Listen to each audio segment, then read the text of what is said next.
Hello, everyone. Sam here, and we gotta talk about Jungle Lords and Ultra. This is what you call a double comic. It's a comic with two stories in it. Technically more, but I'll explain that in a little bit. So, on the one side, we got a jungle comic, which I wanted to read this month for Jungle July. And there also happened to be this superhero parody comic called Ultra. So that's what we're going to be reviewing today. Both of these stories are by Andy Smith. Jungle Lords was the story was by Andy Smith and someone named Royce Thrower, and for Ultra it was Andy Smith as well as someone named Keith Champagne. But that was only for the origin story part of Ultra. For the main story, the story was just Andy Smith. And the art by for both of these comics was by Andy Smith. So Andy Smith is the main guy behind these two comics. This as I said, I was reading this mostly for Jungle July, but this is also a episode of Comic Crazed, my comic review show. And in some ways, it's the if you saw some of my earlier videos, you mentioned that I wanted to do a review show focused around Kickstarter and Indiegogo campaigns and works that came from those campaigns. And I guess you could consider this one part of that. I'm not really. I was originally planning to do a whole review show exclusively dedicated to crowdfunded material, but I kind of realized that's a little shaky of a focused topic. So this will just kind of be on its own playlist. Whenever I do a crowdfunded one, I'll just have a playlist that mentions it was a crowdfunded work. I won't do a dedicated show to that. But this is the first crowdfunded work that I've done on this show. And this was originally published in an Indiegogo campaign that Andy Smith did in September of 2020. And that's where I got my copy, except I got it about 2 years later in 2022, mostly because I was aware of it. I learned about it, I think, sometime in 2021, and just didn't really get it until 2022 for whatever reason. And it's a little hard to see, but Andy Smith actually signed this particular copy, which was nice of him. And speaking of Andy Smith is best known as a comic artist. He's done a lot of work for different comic book companies. A lot of the big ones like DC, Marvel, Image, Dynamite, and a whole host of others. He's been working since the early 1990s. That's when the biographies I saw said he really started coming up in the business. And over the last couple of years, he's started working on his own characters. He's not necessarily working for these companies, working on other characters, though I think he still gets work from them. But he's been focusing on a lot of self-published characters. And the ones I know about are First Man and Cordraff. I think I got a Cordraff book a little while ago. But Andy Smith has been fairly active in the business for the last couple decades, so he knows how to draw. And both these comics prove, he knows how to draw. So that's a excellent person to do a comic book. But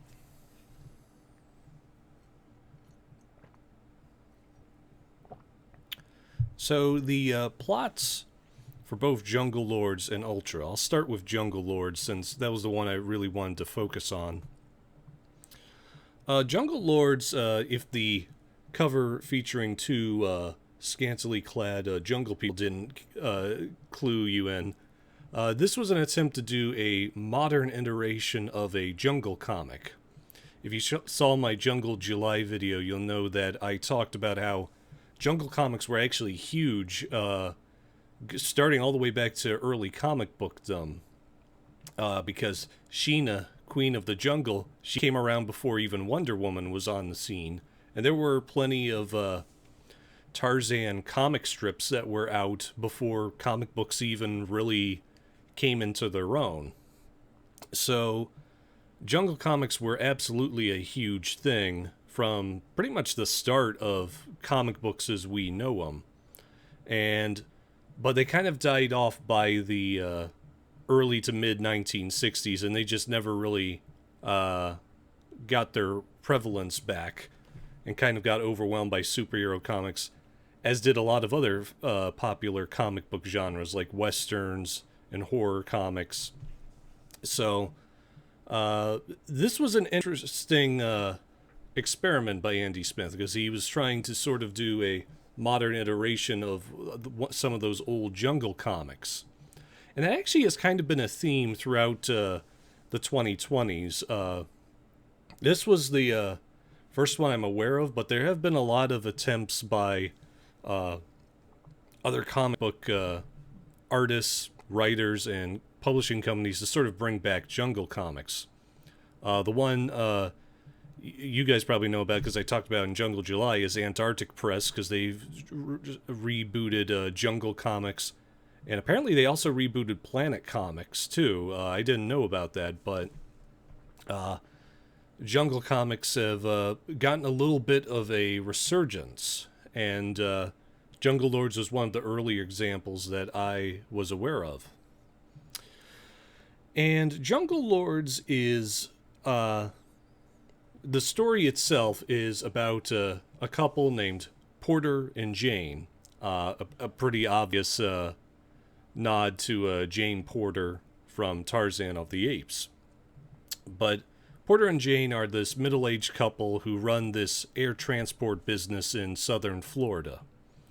And, you know, it's not a huge paying job. It pays the bills. But Porter gets this kind of strange job to transport these chemicals to some Caribbean island, and unfortunately he does it right in the middle of the storm, and because of that the chemicals break loose, and Porter and Jane are exposed to the chemicals just as the plane goes through a wormhole that somehow opened up, and so they crash their plane in the jungle. But when they wake up, they discover they're in the jungle, but also that they have these new bodies. So like I said, they were pretty deep in the middle age, but now they're suddenly rejuvenated, and they have these amazing physical specimens of bodies, and their abilities are slightly heightened. They're much stronger. They're much their senses are better. So this is a strange conundrum, but just as they're trying to get used to this whole scenario they've put in, they start to learn that they're not alone in the jungle, and it's not just wild beasts, but that there's some other mysterious being that's lurking in the jungle. So that's the essential setup for Jungle Lords. For Ultra is a superhero parody. As I said before, Andy Smith had worked a lot in superhero comic books. The ones I saw he worked in were Justice League and Green Lantern. I'm sure he's done plenty of others, but those were the ones I've noted. So this sort of makes sense. He'd do a superhero parody. And it involves this particular hero on the cover, named Ultra. And the main story features Ultra getting accosted by two superheroines he had a intimate relationship with, and neither one are very happy with him. So, and the whole thing about it is that Ultra is kind of a dim-witted jock, like a stereotypical jock who's just like a hedonist looking for fun and good times. And the essential comedy comes from the fact that he has all these amazing powers, but he's not really all that smart. So, but that's the main story for Ultra. But there's also a couple of other features in this side of the comic, which include these profiles of the main characters in the comic. Because if you've ever seen comic book guidebooks, you know there's profiles that like list the characters' origin and then their powers and their appearances. There's one there. There's also this short origin comic showing how Ultra got his powers. A couple of sketches. This one-page comic where Ultra fights one of his enemies called the Fire Freak. And then there are there's three one-page comics with this character named Captain O. And Captain O is a Superman parody. So, one other thing I forgot for the Jungle Lords thing, there's this pin-up for the Jungle Lords characters, Porter and Jane. So that's really what it is for Ultra. So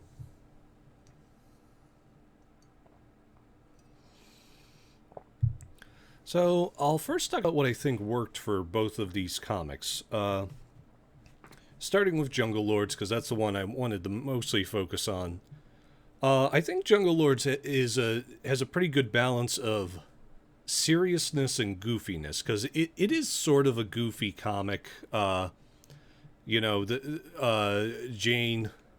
is the main narrator of the piece, and she kind of recognizes all these things that are happening are not good ideas. Like she points out, why are we transporting mysterious chemicals in the middle of a storm? Why is Porter keep doing things like running to try and pick fights with like Tyrannosaurus Rexes? It's like, but there is a certain amount of seriousness to this, because there are serious threats in the jungle, like the T-Rexes and this mysterious being that's chasing them.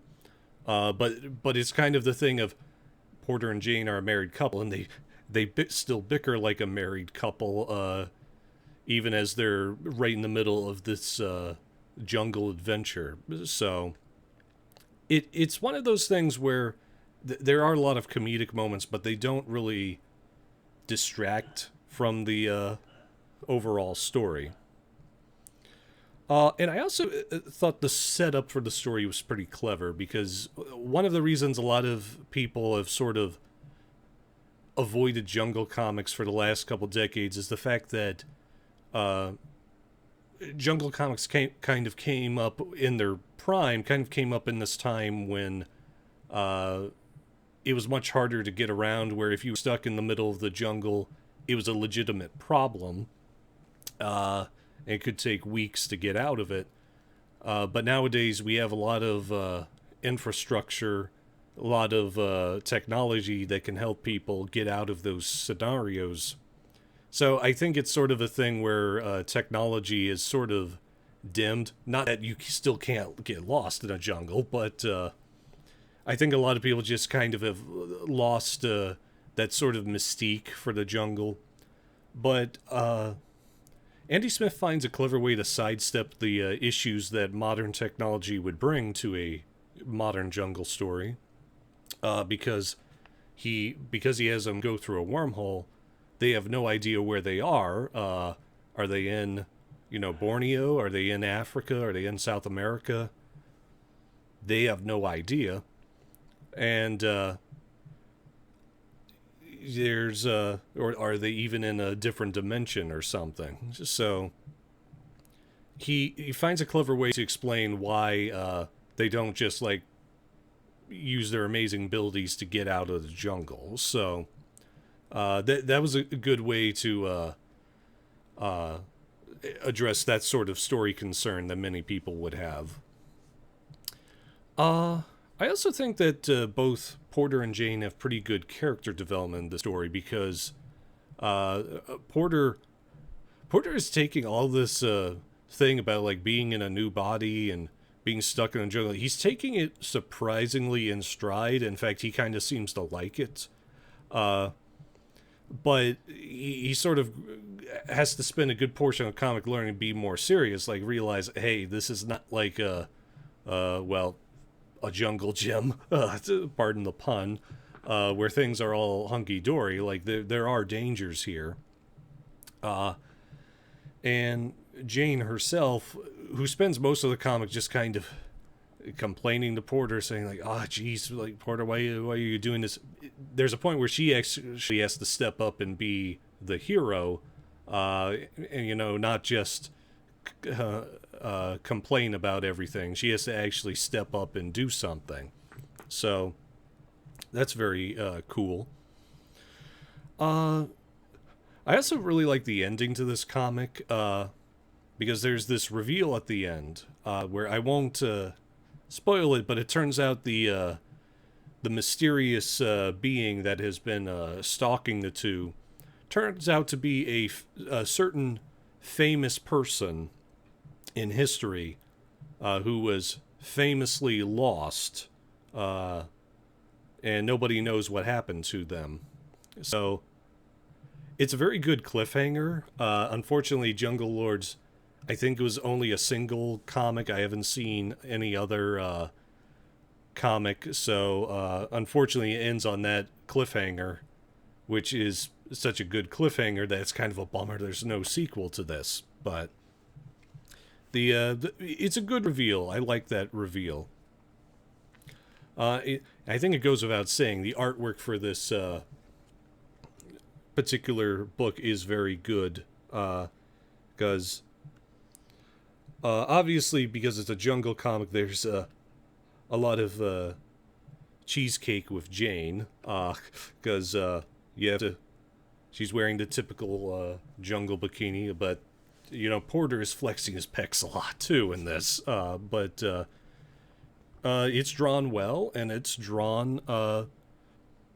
Even the backgrounds are very solid too. So it's one of those ones where, it shows that Andy Smith is a very talented artist. So the artwork is very, very nice to look at and a lot of fun. So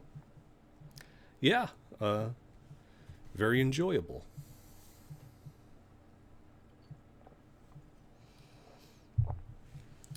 Ultra, what I liked about Ultra, I would say that the main comic of Ultra, it has a couple of good jokes. I like the jokes because, as you can see here, Ultra's costume does not have a mask, but Ultra treats it like it is a mask. And there's a joke in the comic where everyone points out, "We can see your face, man. We know who you are."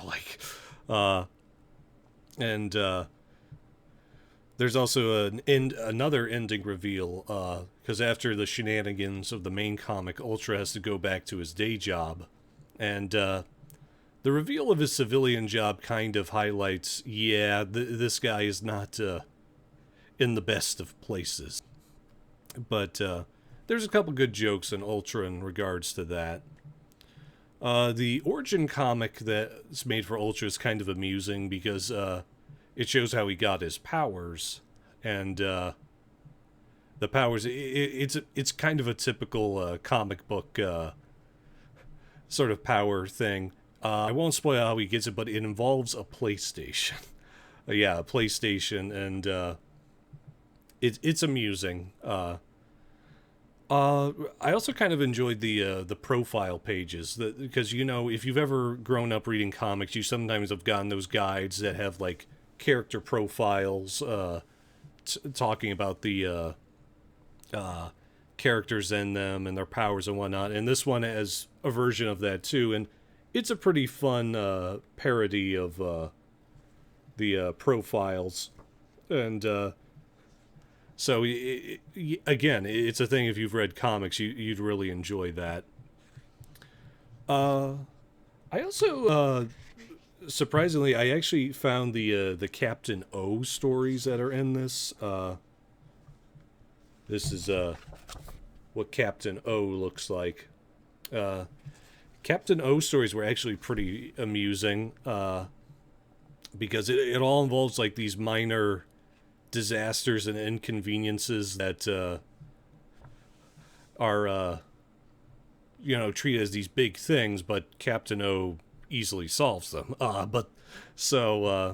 They're pretty amusing.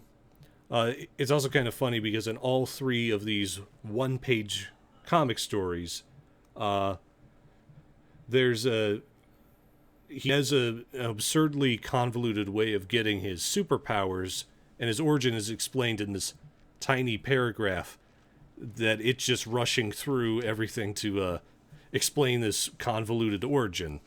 And so that's kind of a funny thing of like kind of making fun of superheroes who you can't really sum up their origin in like one sentence, and you have to like cram it all in a paragraph to explain, this is this. So I kind of enjoyed that. And it actually features one of the story features a parody of the Yellow Lanterns. If you've read Green Lantern comics, you know that there are Yellow Lanterns who run on fear instead of willpower.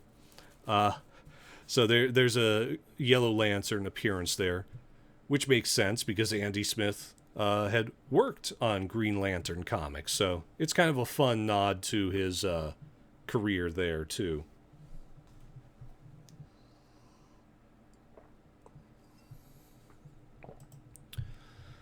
So, in regards to what didn't work about the two comics, I'll start with Jungle Lords. One thing that kind of bugged me about the comic is that it's a little repetitive, because it always starts off with Porter does something dumb.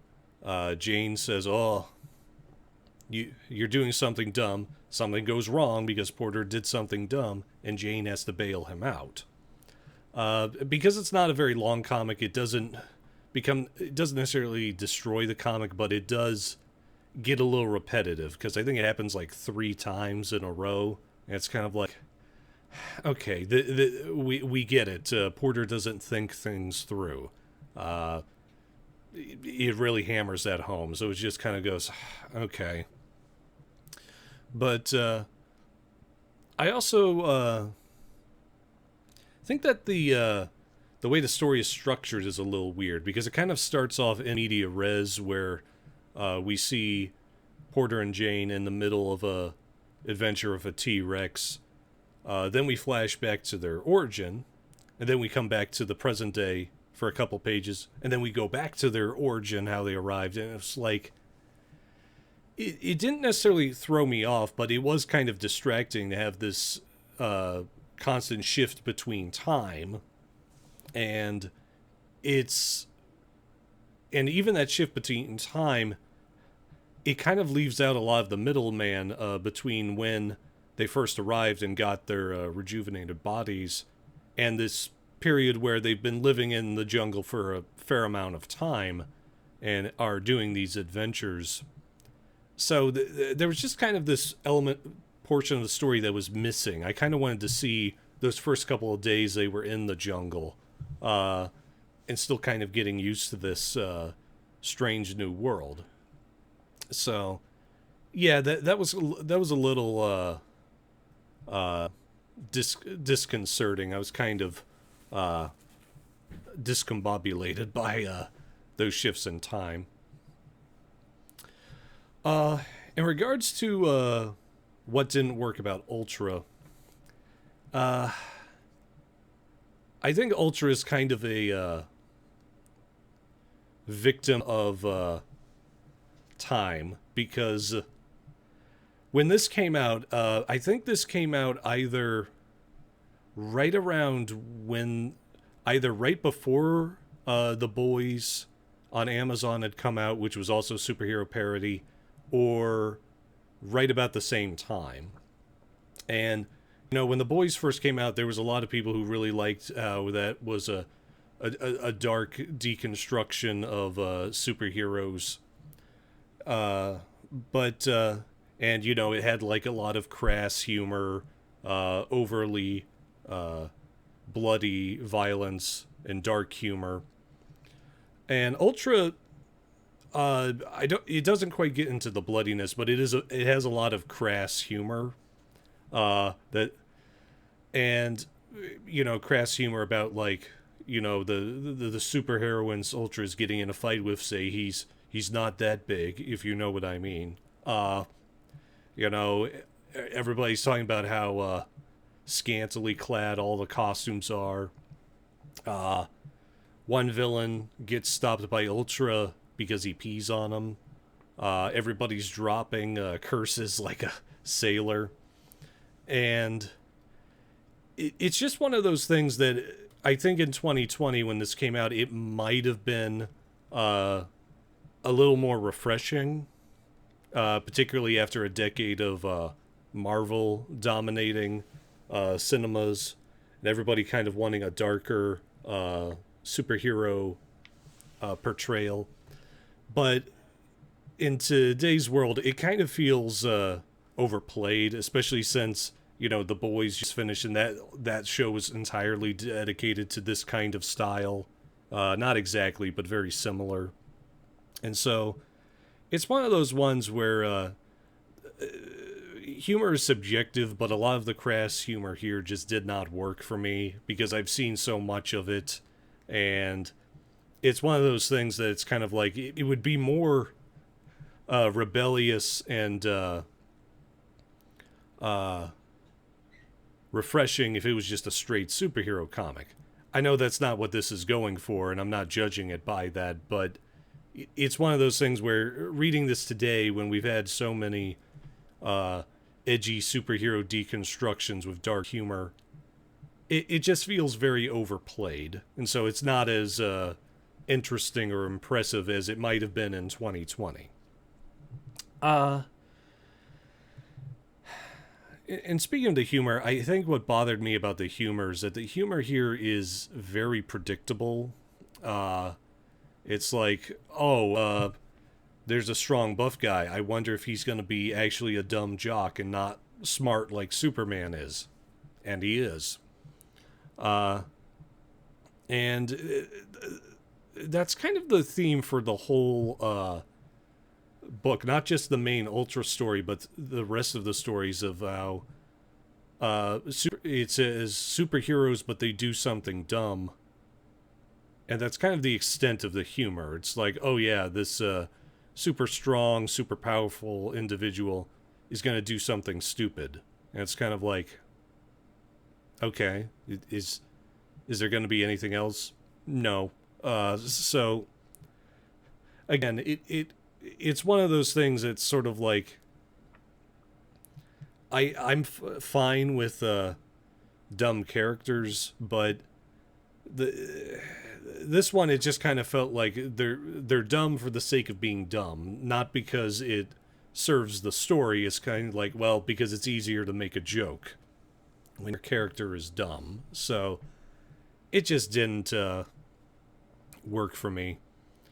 I think the biggest reason the Ultra's humor doesn't work is that the characters don't really work because, because neither Ultra nor Captain O nor any of the superheroines Ultra is fighting, they're not really that interesting, and they don't really have any good repertoire because they're just fighting each other, calling each other stupid or small, or doing every insult in the book.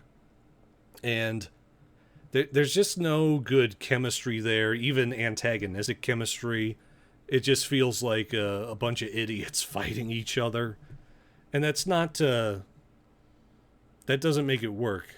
Which is... it really stuck out to me at Ultra because Jungle Lords actually pulled that idea off well. Porter was not quite stupid, but he just didn't think things through. But because he had such a good repertoire with Jane, you kind of bought into it. You were like, okay, his dim-wittedness was kind of funny, and it was enjoyable because Jane was there to say, "Hey, stay focused, dude." So that's why Porter being a little bit slow kind of worked, but it doesn't really work with Ultra because the character interactions aren't really fun. They don't really bring anything out that anybody would be like, "Oh yeah, this character interaction is great." So yeah, it just kind of falls flat for me in terms of comedy.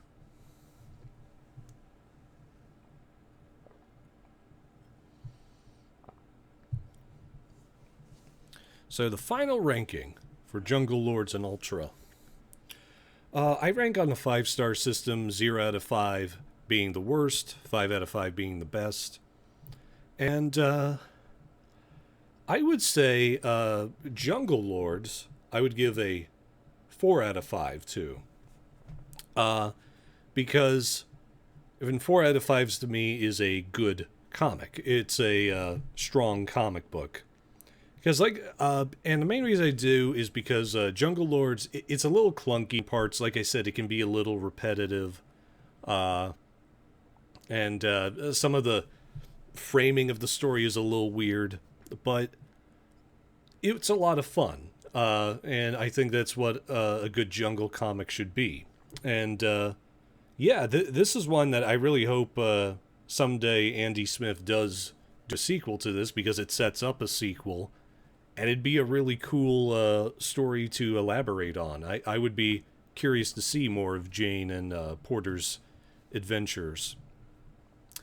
In regard to Ultra, I would probably give that a 2 out of 5 stars, which in my ranking is not a bad comic, but a painfully average one. It doesn't do much more than it tries to, and it's just kind of meh. And that was kind of my reaction to Ultra as a whole.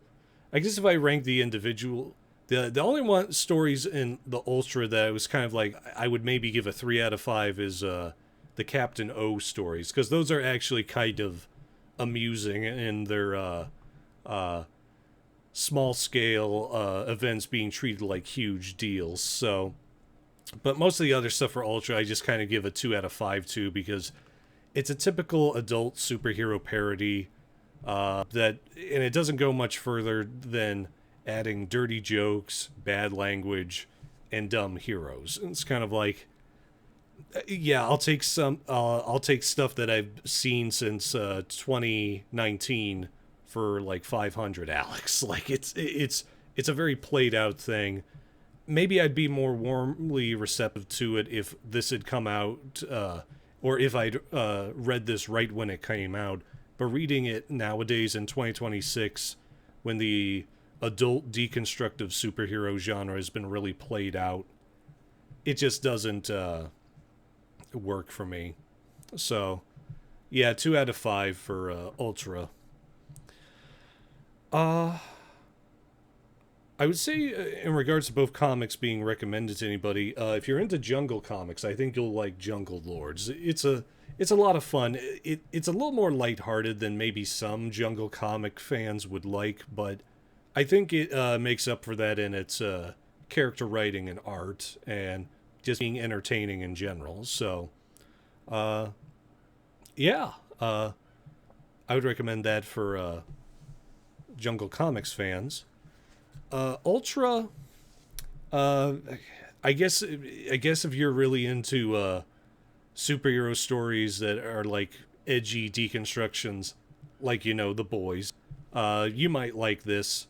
I think anyone who wants a straight superhero comic isn't going to be that into it, though. But if you're into stuff like The Boys, you might get something from it.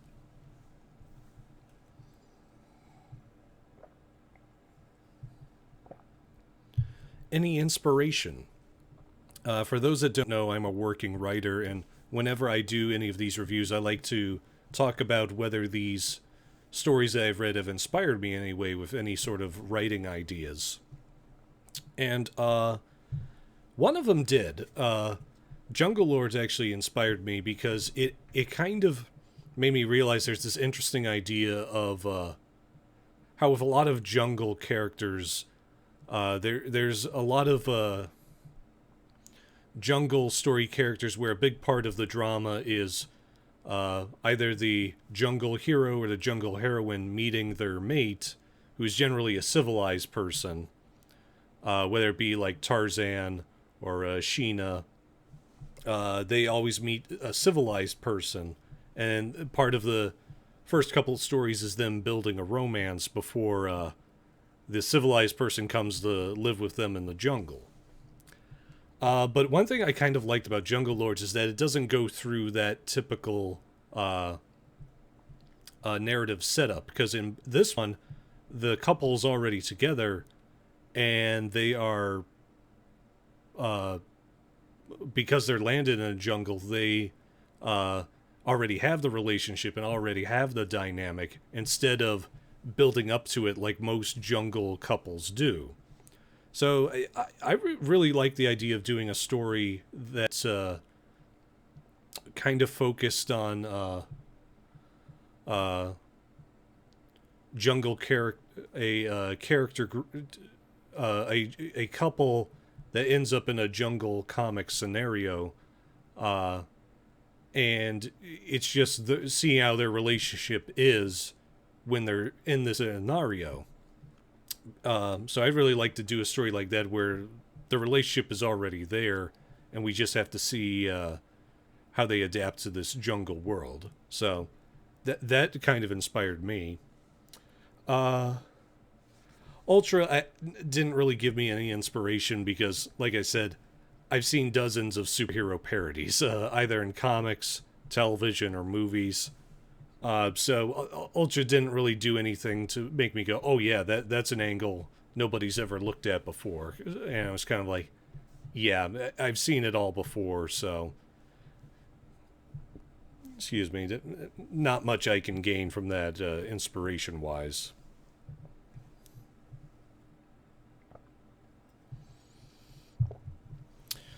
All right. Well, that's all I have to say about Jungle Lords and Ultra. I'm going to do some more works that were crowdfunded works. Like I said, I'm not going to do a whole show dedicated to them, but I am going to put them in a playlist that says whether they're crowdfunded reviews or not. So that'll be the way I approach them. And yeah, that'll be what I'll focus on. And there'll be a couple more Jungle July reviews coming up in the next few days, because I'm going to do Jungle July reviews, but I'm also going to be doing some reviews for pulp materials that are related to Pulp Fest, because I'm going to Pulp Fest next week. I want some videos to come out while I was at Pulp Fest that talk about subject matters that Pulp Fest was covering.